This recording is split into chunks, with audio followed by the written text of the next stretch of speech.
ఇతను నెక్స్ట్ వైశాలి వెళ్తాడు. వైశాలి అంటే మగధ తర్వాత అంటే నెక్స్ట్ కింగ్డమ్ వెళ్తాడు. వైశాలికి వెళ్ళిన తర్వాత ఇతను ఇద్దరి టీచర్స్ ని చూస్తాడు. 2 టీచర్స్ ని కలుస్తాడు. 2 టీచర్స్ ని. The first one is Alara Kalama Udaka. Alara Kalama and Udaka వీళ్ళిద్దరు టీచర్స్ అనమాట. బెస్ట్ టీచర్స్ ఫర్ దేనికంటే they are the teachers for meditation. అంటే మెడిటేషన్ ని ఎక్సలెంట్ గా నేర్పించేవాళ్ళు వీళ్ళు, రైట్? సో వీళ్ళని కలుస్తాడు. ఎవరు? సిద్ధార్థ్.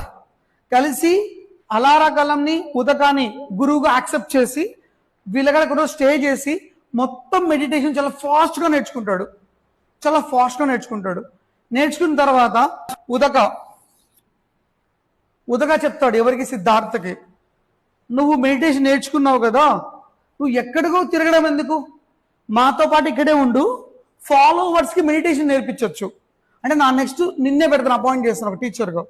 దానికి వెంటనే సిద్ధార్థ్ చెప్తాడు, sorry it is not my purpose, నేను దీనికోసం రాలేదు, నాకు ఒక ఎయిమ్ ఉంది, నేను అచీవ్ చేయాలి, సో దానికోసం వచ్చాను. అది అచీవ్ చేయాలంటే నన్ను నేను కంట్రోల్ చేసుకోవాలి, కాబట్టి నాకు మెడిటేషన్ అవసరము, దానికోసం వచ్చా. So I learn it, I will not stay here అని చెప్పేసి ఎవరు చెప్తాడు? ఉదకాకి చెప్తాడు. ఉదకాకి అంటే బోత్ ఆర్ టీచర్స్, బట్ ఇతను అడిగింటాడు, ఇతను చెప్తాడు.